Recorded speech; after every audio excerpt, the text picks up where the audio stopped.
Hello minasan, Ohayo! Kami nga pala ang mga OFW dito sa Japan at samahan nyo kami ngayong araw ng aming rest day. Sobrang busy nga agad namin ngayong unang araw ng rest day. Ngayong araw nga ang schedule ng aking OB at si ate naman ay mag-grocery sa Gyumo para sa aming mga lulutuing pambenta. Naglakad na nga lang kami papuntang sakayan ng bus dahil maulan. 8:45 yung schedule ng aming bus na sinakyan. Sakto nga at kami lang din nasakay. Ilang minuto lang ang biyahe at bumaba na kami. Naglakad nga lang ulit kami papunta sa clinic habang si ate naman ay sa Gyumo. Naghiwalay na nga kami ni ate dito. Akatsuki nga ang pangalan ng clinic na ito. Karamihan nga ng mga Pinoy dito nagko-consult. Meron kasi dito sensei or yung doktor na nag-i-English. Online reservation nga din pala dito. Kaya kailangan pagpasok mo ready mo na yung barcode sa iyong cellphone. Kailangan mo nga kasi makapag-print ng maliit na papel na nakalagay yung schedule mo. Doon din nakalagay yung code kapag tatawagin ka na nila.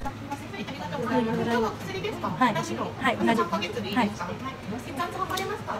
はい、OK です。Katapos nga doon sa reception ay kukuha ka na ng iyong BP dito sa area na ito. Self-service nga pala ang pagkuha ng BP dito. Madali lang naman, pipindutin mo lang yung start tapos lalabas na yung iyong reading. Tapos kailangan mong ipasa yung maliit na papel doon sa receptionist. Dito nga pala sa machine na to nagbabayad pagkatapos mag-consult or kumuha ng gamot. Malawak nga itong Akatsuki. Mula kasi sa consultation hanggang sa pregnancy or panganganak ay sakop nila. More than 30 minutes nga ako naghintay bago ako matawag. At ngayon, nandito na ako sa loob ng office ni Doc. Okay, last time we did blood test. Looks like your estrogen level is fine. No problem. So you may continue with the medication. Okay. How is the bleeding? Still bleeding every day. So it's it's not bothering you? A little bit because I always need to have my. Right. So, you sure you don't want to switch back to pills?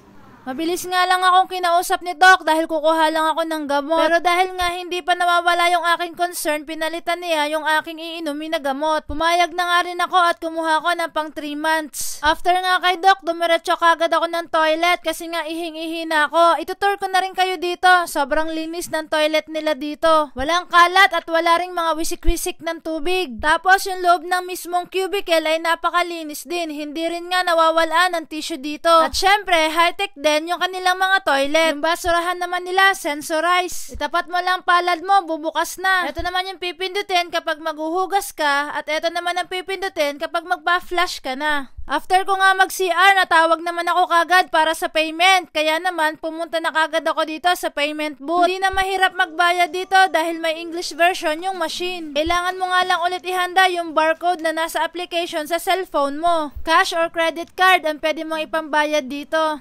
2,110 yen nga ang bill ko ngayong pagpunta ko dito sa clinic. Kailangan mong dalahin yung mga resibo doon sa receptionist. Iaabot mo nga lang yung mga resibo na na-print out para maklaim mo naman yung iyong gamot. Ay. LUND の薬が3ヶ月分で、次血取ります。はい。診察できてくださいね。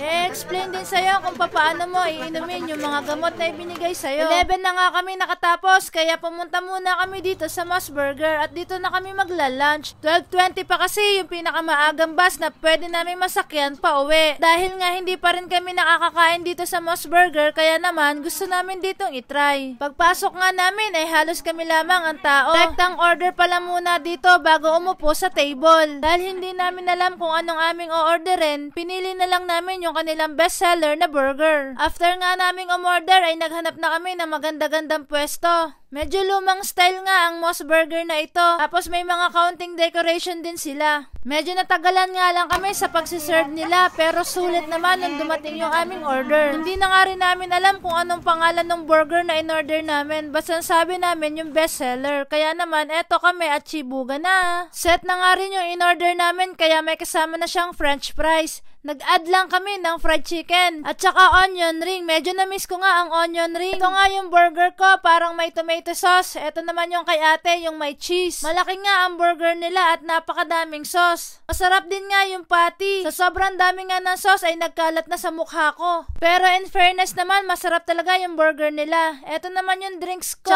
na may lemon tapos lalagyan ng syrup. Tapos eto naman yung hot spicy chicken na in-order ni ate. Tamang-tama nga lang at napaka napaka-crunchy nga nung balat. Hindi mo naman may papagkailang masarap at enjoy na enjoy nga si ate sa kanyang pagkain. Mga 30 minutes nga lang kami kumain at tumalis na rin kami. Maglalakad pa kasi kami papunta dun sa bus stop at baka nga kami maiwanan. Kailangan mo nga linisin yung mga pinagkainan mo at syempre kami naman ay nagpaalam na dun sa staff. Napaka-G nga nila kapag may nagbi-video. Ang babait talaga ng mga Hapon. At eto nga paglabas namin ay tuwan-tuwa yung isang kasama ko. Talaga nga namang napasayaw pa. Eto naman yung mga sign ng bus stop dito sa Japan. Umupo nga muna kami sa gilid dahil may 10 minutes pa before 12:20. At eto na nga dumating na yung bus na sasakyan namin. Pagpasok mo nga ay kailangan mong kumuha ng ticket. Pagka-uwi nga namin ay nagpahinga lang kami ng kaunti. Tapos nagdiretso na kagad kami sa panggagawa ng biko with yema and cheese. Ibebenta ko nga ito ngayon. I-separate ko nga yung video kung paano namin ginawa ito para hindi masyadong mahaba. Pagkatapos nga agad namin ay nagdiretso naman ako sa pagdi-deliver. Mamadali nga ako niyan dahil baka umulan at medyo malayong pupuntahan ko. Eto na nga lang pala yung video na nakunan ko nung ako ay nag-deliver. Napuno na nga ulit yung gamit kong cellphone kaya hindi na ako makapag-record. Kaya hanggang dito na lang muna. Diyan follow nyo po ang aming page.